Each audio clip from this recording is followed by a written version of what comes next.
వాక్యాన్ని ఎప్పుడూ కూడా వినటానికి హృదయంలో పెట్టుకొని దాన్ని అనుభవించడానికి ప్రయత్నించాలి. వాక్యం అంటే దేవుని ఉపదేశం. చాలామంది యొక్క మనస్తత్వాలు ఎలా ఉంటాయంటే దేవుని వాక్యాన్ని వింటారు కానీ దాన్ని గ్రహించటం కానీ దాన్ని అనుసరించటం కానీ వారి జీవితాల్లో చూడరు, లేకపోతే వారి జీవితాల్లో దాన్ని పొందుపరుచుకోవటం అనేది తెలియదు. ఈ లోకంలో ఉన్నటువంటి పాపములన్నిటిలో ఒకవేళ భయంకరమైనటువంటి పాపం ఏంటి అని ఎంచితే బైబిల్ చక్కగా చెప్పేది కదా. పాపం గురించి ఒక చిన్న మాట అంటది, ఆజ్ఞ అతిక్రమమే పాపము. ఇంకంతే.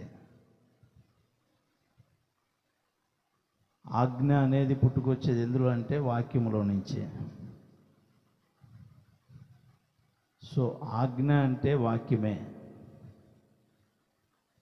దాన్ని అతిక్రమించటమే అది పెద్ద పాపం. అందులో మిళితమైందే వ్యభిచారమైన, దొంగతనమైన, అబద్ధమాడటమైనా, మోసం చేయటమైనా. ఈ ఆజ్ఞల్లో భాగాలు ఇవన్నీ కూడా. మీకు అర్థం కావడానికి ఆది ప్రారంభాన్ని మనం చూస్తే యావత్ ప్రపంచమంతా కూడా, విశ్వం మొత్తం కూడా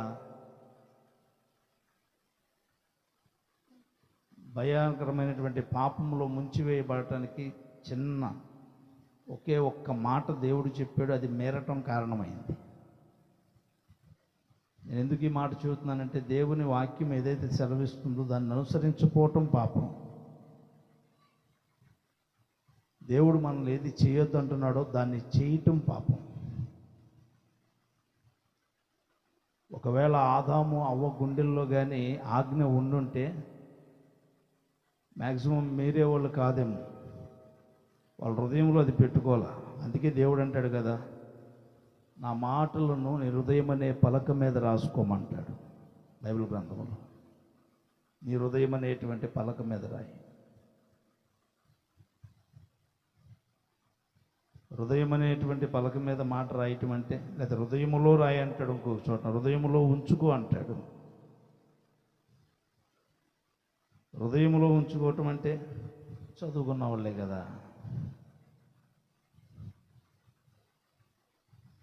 నువ్వు దాని గురించి ఆలోచించటం. ద్వితీయోపదేశకాండం 6వ అధ్యాయము 6వ వచనంలో ఒక చక్కని మాట అంటాడు, ఒకసారి చదువుకుందాం. నేను నీకు ఆజ్ఞాపించేటువంటి ఈ మాటలు నీ హృదయంలో ఉండవలెను. Praise the lord. చదువుదు కానీ అలాగే ఉండమ్మా. నేను ఏదైతే నీకు ఆజ్ఞాపిస్తున్నానో ఆ మాటను నీ హృదయంలో ఉంచుకో. హృదయంలో ఉంచుకోవటం అంటే ఏంటంటే సందిగ్ధతగా అలాగే చూస్తున్నారు కదా. నువ్వు ఎక్కడ నిలబడినా కానీ దాని గురించి ఆలోచించటము, ఎక్కడున్నా కానీ దాన్నే పఠించటం, ఏం చేస్తున్నా కానీ ఆ వాక్యాన్ని లేదా దేవుని యొక్క ఆజ్ఞ ప్రతినిత్యము కూడా ఒక కట్టడలాగా ధ్యానించుకుంటూ బ్రతకటమే హృదయములో ఉంచటం. పూర్వకాలంలో కొందరు సినిమాల్లో పాటలుండి, హృదయం ఎక్కడుందంటే నీ చుట్టూనే. హృదయం ఎవరి చుట్టూ తిరగదు, కానీ దాని అర్థం ఏంటో తెలుసా? పద్దాక ఆ చుట్టూ తిరిగే వాళ్ళ గురించి నేను ఆలోచిస్తున్నాను, నా హృదయం ఆమె దగ్గరే ఉందా లేదా నా హృదయంలో ఆమె ఉందని దాని అర్థం. ఇప్పుడు మేము చదువుకునే రోజుల్లో సంగతి నేను చెబుతున్నా.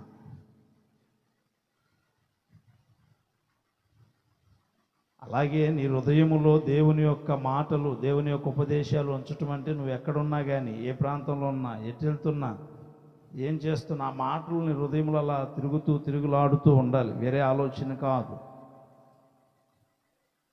మీరు ఎప్పుడైనా గ్రహించారా? మన హృదయంలో ఏది ఉంటే దాని గురించి ఎక్కువ ఆలోచిస్తాం. అర్థమవుతుందా నా భాష? అలాగే దేవుని వాక్యం అనేది నీ హృదయంలో పెట్టుకుంటే నువ్వు ఎప్పుడూ కూడా దాని గురించి ఆలోచిస్తావు. కిందంటాడు కదా, నీ బిడ్డలకు వాటిని అభ్యసింపచేసి కూర్చునేటప్పుడు, త్రోవలో నడుస్తున్నప్పుడు, పండుకునేటప్పుడు, లేచేటప్పుడు హృదయములో ఉంటే అంత ధ్యానం ఉంటుంది.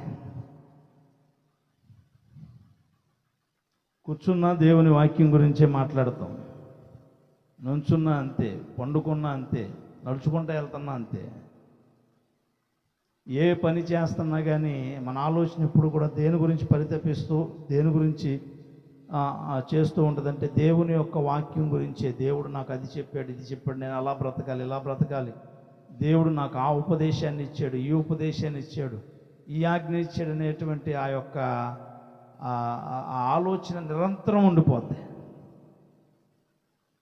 అలా కాకుండా ఆదివారం ఒక్కరోజు వాక్యం విని అన్న ఇబ్బలే చెప్పాడు కదా, ఈరోజు బాగుంది, నా గురించి చెప్పాడు, ఈరోజు అంటే కొంచెం డల్గా ఉంది అయినా కానీ పర్లేదులే అని నీ సర్టిఫికేట్ ఒకటి పడేసి ఇంటికి వెళ్ళిపోయిన తర్వాత, లేకపోతే హాస్టల్కి వెళ్ళిన తర్వాత యాజ్ ఇట్ ఈజ్గా నీకు నచ్చినట్లు నువ్వు చేసుకుంటూ, నీ ప్రవర్తన ఇష్టానుసారంగా నువ్వు చేస్తూ, చెప్పినటువంటి వాక్యాన్ని విడిచిపెట్టేసి, దేవుని మాటలు పక్కన పెట్టేసి నీ యాత్రను నువ్వు కొనసాగించావంటే వాక్యము అనగా ఆజ్ఞను అతిక్రమించావనే అర్థం.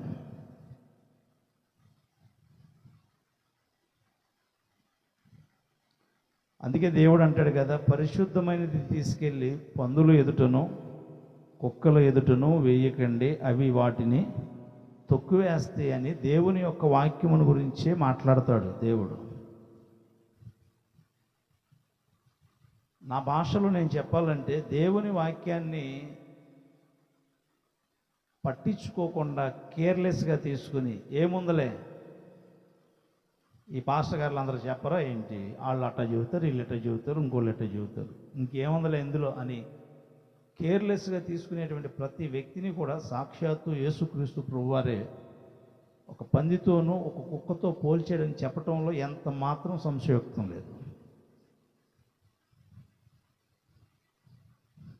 అర్థమవుతుంది అనుకుంటా నా మాట. కాబట్టి ఉపదేశించువాడు ఎవడైనా సరే, అపోస్తలుడైన పౌలు అంటాడు, నరుడు మాట్లాడుతున్నాడని మీరు అనకుండా దేవుడే బోధిస్తున్నాడు, ఆయనే మాట్లాడుతున్నాడన్న విషయాన్ని మీరు గ్రహించాలి. అలా గ్రహించినందుకు ఒక చోటనైతే కృతజ్ఞతాస్తుతులు చెల్లిస్తాడు. తిమోతి గురించి రాసేటప్పుడు గ్రహించాలని సంఘానికి రాస్తాడు. తనను గురించి నా విషయంలో మీరు దేవుడే మాట్లాడుతున్నాడని ఆ వాక్యాన్ని తీసుకున్నటువంటి విధానాన్ని బట్టి ప్రభువుకి నేను కృతజ్ఞతాస్తుతులు చెల్లిస్తున్నాను. అంటే ఏంటంటే, మాట్లాడేవారు ఎవరైనా కానీ, ఉపదేశించేవారు ఎవరైనా కానీ నీతో మాట్లాడాలని ప్రభువు సిద్ధపరుస్తాడు. కాబట్టి ఆ మాటలో దేవుడు నాతో ఏం మాట్లాడతాడని ఎదురు చూడటానికి ప్రతి ఒక్కరూ ప్రయత్నించాలి. వాక్యాన్ని బోధిస్తున్నప్పుడు అప్పుడు ఖచ్చితంగా ఆజ్ఞ వస్తుంది, ఖచ్చితంగా నీకు కావలసినటువంటి ఆహారాన్ని దేవుడు ఇస్తాడు. దాన్ని గుండెల్లో పెట్టుకుని నీ యాత్రను కొనసాగిస్తూ, ఇది నాలో ఉన్న లోపమే, లేకపోతే నన్ను బలపరచడానికి దేవుడిచ్చిన వాక్యమే అని నీ గుండెల్లో పెట్టుకుని ఆ వాక్యాన్ని ముందు తీసుకెళ్తూ నువ్వు బలపడుతూ, మరలా దేవుడు నీతో మాట్లాడంత వరకు కూడా దాన్ని పదిలపరుచుకుంటూ నీ యాత్రను కొనసాగిస్తూ దేవుని వాక్యాన్ని ధ్యానించుకుంటూ ముందుకెళ్తే నీకన్నా ధన్యుడు ఎవ్వడూ ఉండడు. బైబిల్లో ఒక మాట అంటాడు కదా, వాడు ఫలిస్తాడు, ఫలాలు ఇస్తాడు అని అంటుంది. క్రైస్తవ జీవితం ఎలా ఉంటుంది, క్రైస్తవ జీవితం ఎలా ఉండాలి, వాక్యము క్రైస్తవ జీవితంలో ఎలా అనుమతించబడిద్ది అనేటువంటి విషయాన్ని దేవుడు ఈ యొక్క లోకా సువార్తలో ఈ ఉపమానంతో చెబుతాడు. ఇప్పుడు నేను చెప్పే వాక్యాల్లో కూడా మీలో ఈ 4 రకాల వాళ్ళు ఉంటారు. వాక్యం గురించి చెప్పేశాడు, క్రైస్తవ జీవితం ఎట్లా ఉంటుందంటే ఎట్లా ఉంటుంది అన్నాడు. ఈ ఉపమాన భావమేమనగా అంటాడు. కింద చదువు ఆ మాటని, 11వ వచనం చదువు. ఈ ఉపమాన భావమేమనగా విత్తనము దేవుని యొక్క వాక్యము. ప్రైజ్ గాడ్, స్తోత్రం చేద్దాం అందరూ కూడా. హల్లెలూయా. ఏదైతే నేను బోధిస్తున్నానో, ఏ వాక్యం అయితే నువ్వు వింటున్నావో, ఏ ఆజ్ఞ అయితే నువ్వు వింటున్నావో అది విత్తనం. విత్తనం దేవుని వాక్యం. సరే, ఈ 4 రకాల మనుషులే ఉంటారన్నా కదా, ఇప్పుడు పరిశీలించుకోండి. వారం వారం వచ్చి వాక్యం వింటున్నారు, ప్రతి చోట వాక్యం వింటున్నారు. ఈ 4 జాతుల్లో నేను ఏ జాతితో టిక్ కొట్టేసుకోండి, సరిపోద్ది, అంతే. వాక్యం ముగింపు. స్తోత్రం చేద్దాం అందరూ కూడా. హల్లెలూయా, హల్లెలూయా. విషయం ఏంటంటే అది ముగించేసరికి గంట పట్టింది. మళ్ళీ ఇదొక పెద్ద సమస్య. చదువు ఇప్పుడు. త్రోవ పక్క నుండి వారు వింటారు కానీ నమ్మి రక్షణ పొందకున్నట్లు అపవాది వచ్చి వారి హృదయంలో నుండి వాక్యం ఎత్తుకొని పోవును. స్తోత్రం చెల్లిద్దాం. పాపం వీళ్ళు చాలా బెస్ట్. ఎవరికంటే బెస్ట్ అంటే వాక్యం చెప్పేటప్పుడు గురకబెట్టి నిద్రపోతారు, చూసావా? వీళ్ళకంటే బెస్ట్. అర్థమవుతుంది? వాళ్ళకి వాక్యం ఎక్కదుగా. వాక్యం చెప్పేటప్పుడు ఇంటికి హాస్టల్లో ఏం పెట్టి బయట మర్చిపోయొచ్చానే, ఏం మర్చిపోయొచ్చా, ప్రార్థన అయిపోవటం, ఏం చేయాలి, తర్వాత ఎక్కడికి వెళ్ళాలి, అసలు పలానా చోటుకి వెళ్తే బాగుంటుందిగా, పలానా చేస్తే బాగుంటుంది. కానీ వాక్యం చెప్పేటప్పుడే ధ్యాస ఎక్కడ లేకుండా ఆలోచిస్తూ ఉంటారు, చూసావా? వీళ్ళకన్నా బెస్ట్. వాళ్ళ గురించి అయితే దేవుడు సరాసరి మాట్లాడలేక వేస్ట్ మంది అనుకున్నాడు. అర్థమవుతుందా? వీళ్ళకన్నా పర్లా. అంటే దేవుడు ఏమన్నాడంటే ఇక్కడ వాక్యాన్ని వింటారన్నాడు. ఎంతమంది ఇక్కడ నిజంగా వాక్యం వింటున్నారు?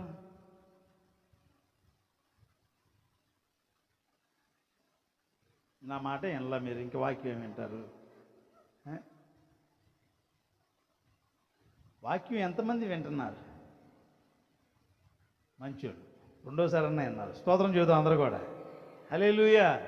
నేను ఎందుకు అన్నానంటే వాక్యం కూడా వినరు కొందరు వచ్చి. ఇది ఇలాగే కొన్ని రోజుల కనుక ఒక సమస్య, ఒక విధానం. అది నాకు కాదు, నా ఫ్రెండ్స్ దగ్గర జరిగింది. వాడు క్లాస్లోకి వెళ్తాడంట, కూర్చుంటాడంట, కళ్ళు రెప్ప కూడా వేయకుండా తింటాడంట. ఎట్లా అంటాడు? కళ్ళు రెప్ప కూడా వేయడంట. క్లాస్ అంతా అయిపోయిన తర్వాత లెగరా వెళ్దాం అనాలంట ఇంకొక లెగ్గొట్టి. ఏం రా వాడు సమస్య అంటే కళ్ళు తెరిచి మరి నిద్రపోతాడంట. ఆడు ఇనేది లేదు, సచ్చే సూత్తం మాత్రం ఎట్టాగే చూస్తాడు. అంటే ఈ సెక్షన్ కంటే పర్లాయుడు. వింటారు, వాక్యం విన్న వెంటనే మళ్ళీ చెప్పాడు అన్నయ్య, ఇందాక చెప్పాను చూసావా, బాగుందిగా ఈరోజు వాక్యం, నా గురించే మాట్లాడినట్టు ఉంది అని ఇక్కడ గడప దాటి బయటికి వెళ్తారు. వాక్యం అక్కడే వదిలిపెట్టేస్తారు.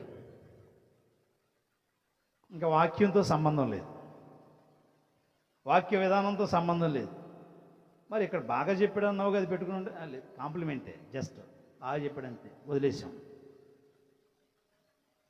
వాక్యం వినేవారిలో ఇదొక జాతి. రెండవది, నేను స్పీడ్గా ముగిస్తున్నా ఎందుకంటే 20 నిమిషాలు నేను ముగించేయాలి. రెండవ యొక్క జాతి, రాతి నేలన ఆ వాక్యము విత్తనాలు పన్ని. ఈ రాతి నేల ఉండేటువంటి వారు ఎవరనగా, చదువమ్మ ఒకసారి. వినినప్పుడు ఇది దేవుడు నా కోసమే మాట్లాడాడు, నా బతుకు మారటానికే మాట్లాడాడు, అద్భుతంగా దేవుడు నాతో మాట్లాడడానికి, అవసరమైతే కన్నీరు కార్చి ప్రార్థన చేసి కన్నీరు విడుస్తారు. కానీ వేరు వారిలో లేనందున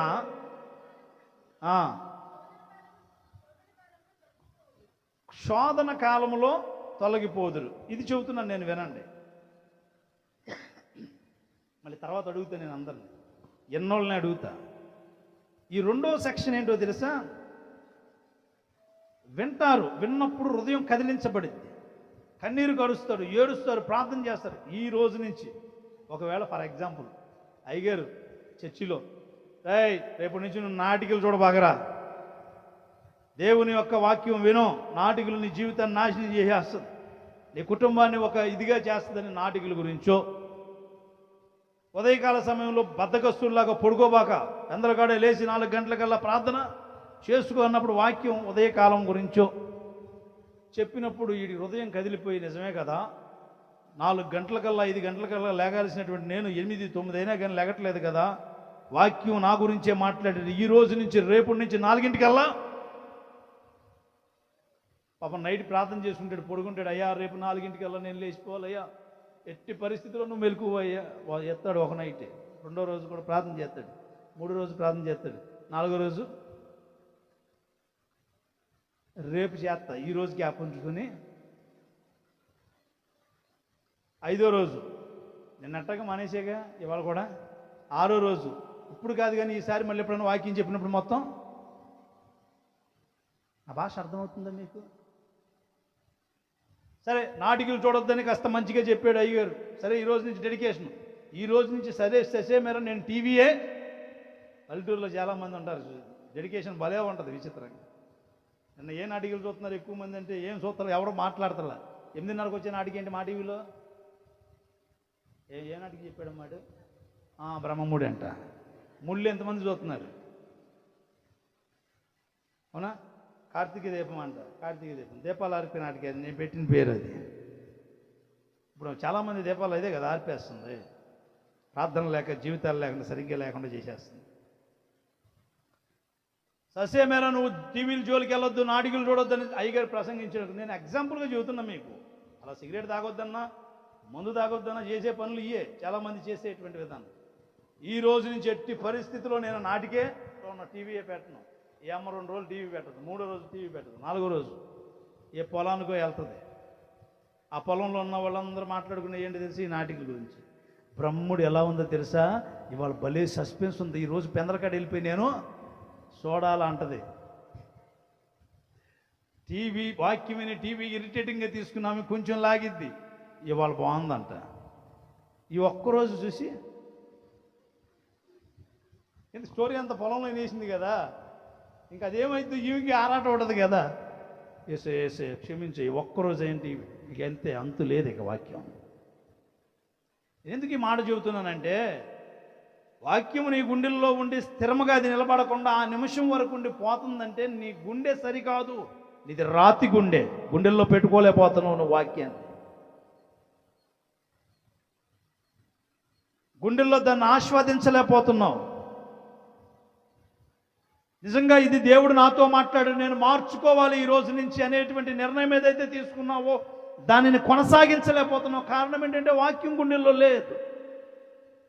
మీరు ఎప్పుడన్నా రాతి నెల మొక్కేశారా? నేను ఒకసారి మొక్కలు ఊరినే అక్కడ స్థలం ఉంటుందిగా, గ్రౌండ్ ఉంటుందిగా, ఒక బెండ మొక్కలు పెడదామని చక్కగా బెండకాయలు, వంకాయలు పెడతాం మొదలుపెట్టారు. ఎదురుగా నాకు ఒక స్థలం ఉంటే సరే, బెండకాయలు పెడితే అన్నీ కూడా 4 రోజులు వస్తున్నది, కాపు కాసిద్దంట. కొంచెం అన్నీ మంచిగా ఎదిగిపోయినాయి. ఒక మొక్క ఎప్పుడు చూసినా ఇట్టాగే ఉంటుంది. లావు అవుతుంది కానీ ఎదగట్లా. నాకు అర్థం కాల, వీటిలో విత్తనాలు ఉన్నాయి, పొట్టి విత్తనం అనుకున్నా. పొట్టి విత్తనం కాదు, ఏమీ కాదు, మంచిదే. అది ఎంతటికి ఎదగట్లా. ఏంటి ఎదగట్లేదు? నీళ్ళు పోసా, అటు ఇటు తీసా, అర్థం కాకుండా కూర్చున్నా.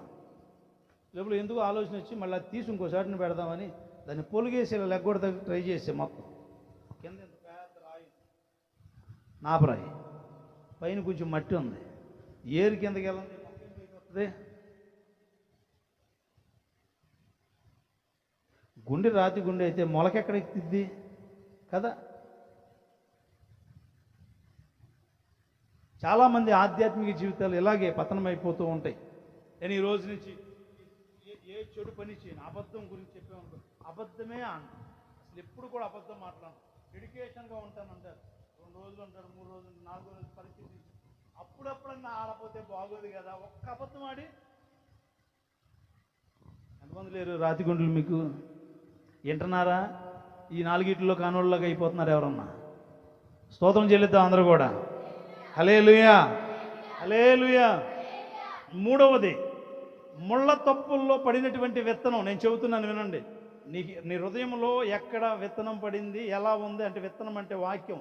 నువ్వు ఎలా ఉంటున్నావో దేవుడు ఉపమాన రూపంలో చెప్పేశాడు. ముళ్ళ తప్పుల్లో పడినటువంటి విత్తనం ఇదేంటో కొంచెం చదువుతాం. వారెవరనగా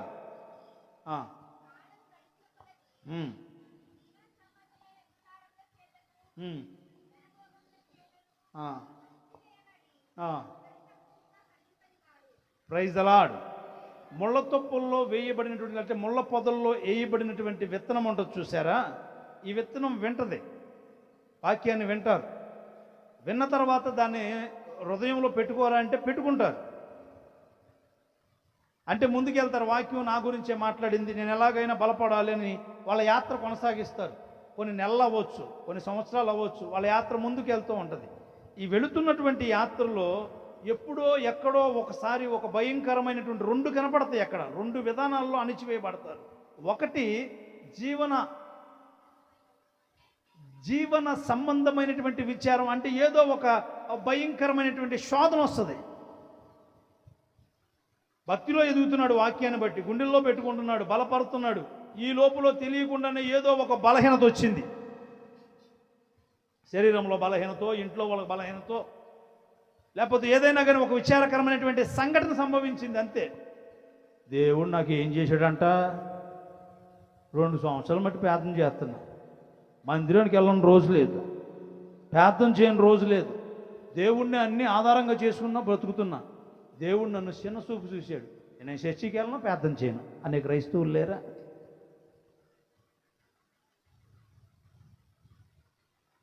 అర్థమవుతుంది నా భాష? నేను ప్రార్థన చేసుకొని నాకేం చేశాడు, నాకేం మేలు చేశాడు. ఈరోజు చాలామంది అండి బైబిల్ నేర్పేది ఏంటి, ఒక యోబులా బ్రతకమంటది, శ్రమ రాకుండా ఉంటుందని బైబిల్ ఏమైనా అంటదా? అంద కదా. యోబు గారికి అన్నీ సంపన్నంగా ఇచ్చాడు, మంచిగా ఇచ్చాడు, డబ్బు ఇచ్చాడు, ధనం ఇచ్చాడు, చక్కగా హ్యాపీగా దేవుని బలి అర్పిస్తున్నాడు. అర్పిస్తున్న టైంలో సాతాను వచ్చేమంటది, నువ్వు అన్నీ ఇచ్చావు కాబట్టి ఆయన బలిని అర్పిస్తున్నాడు, మొత్తం తీసి ఒకసారి చూడంటది.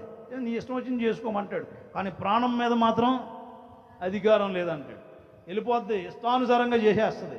ఒకే రోజు పిల్లలు చచ్చిపోతారా? ఒకే రోజు ఆస్తి పోద్దా? ఒకే రోజున ఉన్న ఎద్దులు కానీ దాసులు కానీ అందరూ చచ్చిపోతారా? ఒక్క రోజులోనే తనకు వ్యాధి వస్తుందా? ఇన్ని ఒక్క రోజులో మనకు సంభవిస్తే నిలబడతామా? ఆలోచించండి ఒకసారి మన గురించి మనం. దేవుడు నేర్పించేటువంటి భక్తి అదే కదా. ఒక్క రోజులోనే సమస్తం పోయినాయి, అయినా ఒకే మాట అంటాడు, ఒకే వాక్యం పలుకుతాడు, దేవుడిచ్చాడు, దేవుడు తీసుకున్నాడు. దేవుడిచ్చాడు అనేది వాక్యం, దేవుడు తీసుకున్నాడు అనేది నా అభిప్రాయం. కాబట్టి నిలబడ్డాడు. పురుగులు పట్టేసేసి శరీరం అంతా నల్లగొట్టబడినా కానీ అట్టాగే ఉన్నాడు. మరలా దేవుడు కృప చూపి రెండంతల ఆశీర్వాదాన్ని యోబు గారికి అనుగ్రహించాడు. మరలా నాకు భోగం వచ్చింది, సంతోషం వచ్చిందని ఏమైనా వదిలిపెట్టాడా? వదిలిపెట్టలేదండి. బైబిల్లో ఉంటుంది కదా, తన బ్రతుకు దినములందు నీతిమంతుడుగా యథార్థవంతుడుగా యోబు బ్రతికేనో నీ వాక్యం సెలవిస్తుంది. బ్రతికిన దినాలన్నీ కూడా.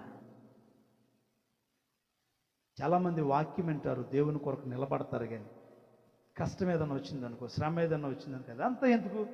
2 సంవత్సరాలు ప్రార్థన చేసినా కానీ జాబు రాలేదనుకో, ఎందుకు దేవుడు నా ప్రార్థన ఏం ఆలకెత్తున్నాడు, ప్రార్థన చేసి ఏం ప్రయోజనం అనుకునే వాళ్ళు మీలో లేరా? ఉంటారండి అక్కడక్కడ. అప్పుడప్పుడు వస్తుంది కదా లావణ్యం మనకి. స్తోత్రం చెల్లిద్దాం అందరూ కూడా. హల్లెలూయా.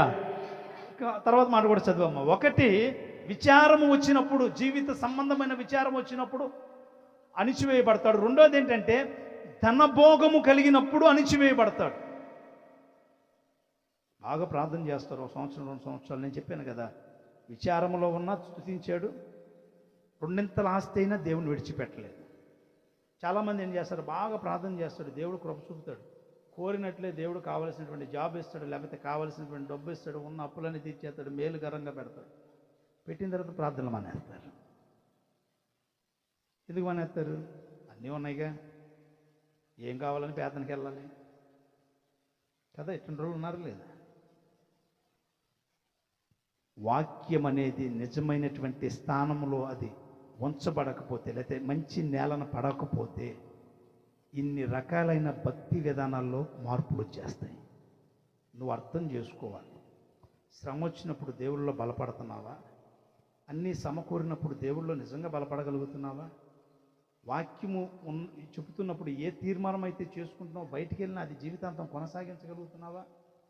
ఈ లక్షణాల్లో ఏది లేకపోయినా నువ్వు రాతి నేల పడిందనవో, త్రోవ పక్కన పడిందనవో, లేకపోతే ముళ్ళతొప్పుల్లో పడినటువంటి విధానమో నీ జీవితంలో నువ్వు అవలంబిస్తున్నట్లు లెక్క. మంచి నేలను వాక్యం పడితే, అంటే వాక్యము నిజముగా హృదయంలో ఉంచుకుంటే, నేల అంటే హృదయమే, వాక్యము హృదయంలో ఉంచుకుని నీ యాత్రను నువ్వు కొనసాగిస్తే, మాట అంటాడు కదా. ఈ 4వది ఏమంటాడు ఒకసారి చదువుదాం.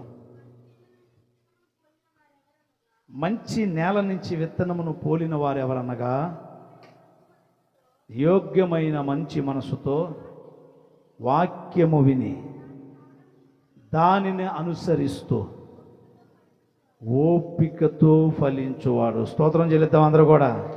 హల్లెలూయా. ఎట్లాంటోడికి శ్రమ వచ్చిన దేవుడు నాకు ఏం చేశాడనే మాట నోటంపటి నుంచి రాదు.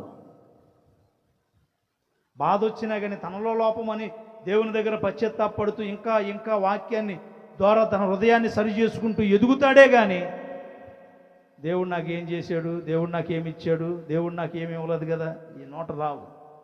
పాపం చేయటానికి ప్రేరేపించబడదు. ఎట్టి దోషం చేసినా కానీ వాక్యం గద్దిస్తుంది. ప్రతి దాని విషయంలో సరి చేసుకుంటాడు. మంచి మనస్సాక్షి కలిగి ప్రాణం విడిచేంత వరకు కూడా ఫలిస్తూనే ఉంటాడు. నేను ఎందుకు ఈ మాట చెబుతున్నాను తెలుసా?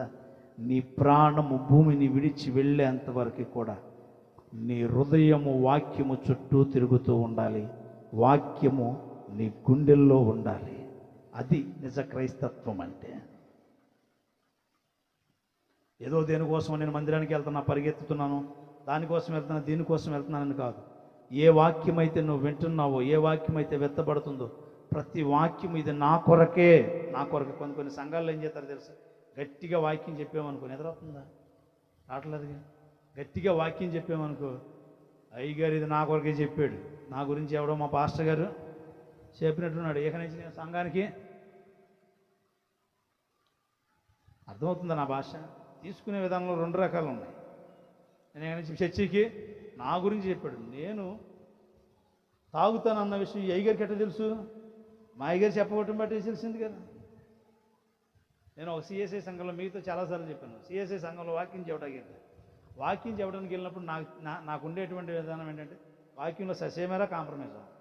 నేను మొన్న వర్షాలు వెళ్ళినప్పుడే కాంప్రమైజ్ అవ్వాలి. నక్సల్స్ మధ్య, ఆర్ఎస్ఎస్ వాళ్ళ మధ్య వాక్యాన్ని బోధించేటప్పుడే చాలా కరాఖండిగా బోధించేసాను. దాని విషయంలో డౌట్ లేదు. వాక్యం విషయంలో ససేమేరా కాంప్రమైజ్ అవ్వాలి. ఉన్నది ఉన్నట్టుగానే చెబుతారు. నాకేంటంటే సంఘం గురించి, సంఘ విధానాల గురించి బైబిల్లో ఎట్లా ఉన్నాయని వివరించాను. సిఎస్ఐ వీటిల్లో సంఘ విధానాలు వేరుగా ఉంటాయి. అందులో ఎలా ఉంటాయంటే, పెద్దలో సంఘ విశ్వాసులు మెయిన్గా ఉంటారు, పాస్టర్ గారు చిన్నగా ఉంటాడు. మనమేమైనా మామూలుగా ఉంటామా? అర్థమవుతుందా?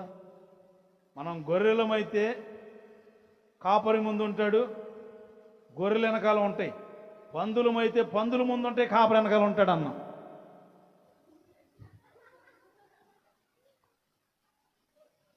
నేనేం కాదు, దేవుడు బోధించుకుంటూ వెళ్ళిపోయాడు. వాక్యం ఏం చేద్దాం? మనం గొర్రెలమా పందులమా? అంతకే దేవుడు గొర్రెలతో పోల్చాడు, పందులు.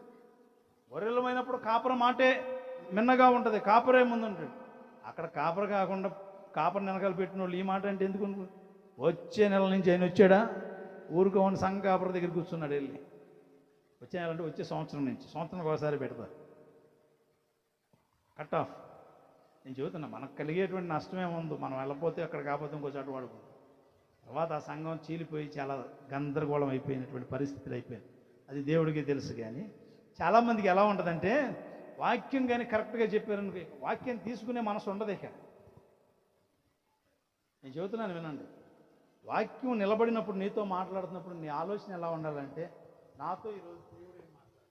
ఒకవేళ నీకు సంబంధించినటువంటి మాట, నీకు కావలసిన మాట రాలేదంటే నువ్వు ఒకటి గుర్తుపెట్టుకో. ఏమని గుర్తుపెట్టుకుంటావు అంటే, దేవుని దృష్టిలో నువ్వు లేవని గుర్తుపెట్టుకో. చాలామంది ఏమంటారు తెలుసా? బాగా చెప్పాడు, పక్కన ఉన్న దివ్య గురించే చెప్పాడు. ఏం కుదిరింది? అమ్మ గట్టిగా చెప్పరా? అది ఉన్న మాట ఏంటంటే, దివ్యాన్ని దేవుడు ప్రేమించి దివ్య గురించి మాట్లాడాడు. మరి నీ గురించి దేవుడు ఏం మాట్లాడాడు అసలు వచ్చి? ఇది కీలకమైంది కదా, ఆలోచించాలి కదా మనం. ఇప్పుడు వాక్యం దగ్గర నేను చాలా శ్రద్ధగా వింటా. వాక్యం నాకు చెప్పడం కంటే వినటం బాగా ఇష్టం. నిజంగా చెబుతున్నా, బైబిల్ ఇచ్చుకో. ఎంత జాగ్రత్తగా ఏంటంటే వాళ్ళు చెప్పే ప్రతి మాటని నేను అంత శ్రద్ధగా అంటే కన్ను రెప్ప కూడా అయినా నేను ఫోన్లు పట్టుకొని ఇంకోటి కదపను. అందుకని మిమ్మల్ని కూడా కదపనే ఉన్నాను. నేను అంత ఇదిగా ఉంటాను. ఎప్పుడైనా ఎక్కడైనా మీరు గమనించండి, నేను అంత ఎక్కడైనా 1-2 సార్లు జాగ్రత్తగా వింటా. వాక్యం ఎలా చెబుతున్నారు, ఏ పద్ధతిలో చెబుతున్నారు, ఇవన్నీ కూడా వింటా ఉంటాను. వింటున్నప్పుడు నేను ప్రార్థన చేసుకుంటాను నా మనసులో, అయ్యా నా గురించి మాట్లాడిన ఆయన, నువ్వు మాట్లాడబోతే ఎట్టాగా ఏదో ఒక మాట నన్ను బలపరిచయ్యా.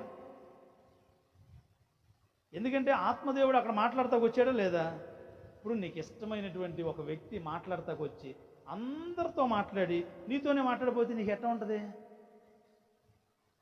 ఏమ్మా చెప్పాం. అందరితో మాట్లాడి, పక్క వాళ్ళతో మాట్లాడాడు, ఆ దివ్యతో మాట్లాడాడు, ఆ పక్కన ఉన్న వాళ్ళతో మాట్లాడాడు, అటు మాట్లాడాడు, అందరితో మాట్లాడాడు, నీతోనే మాట్లాడాల.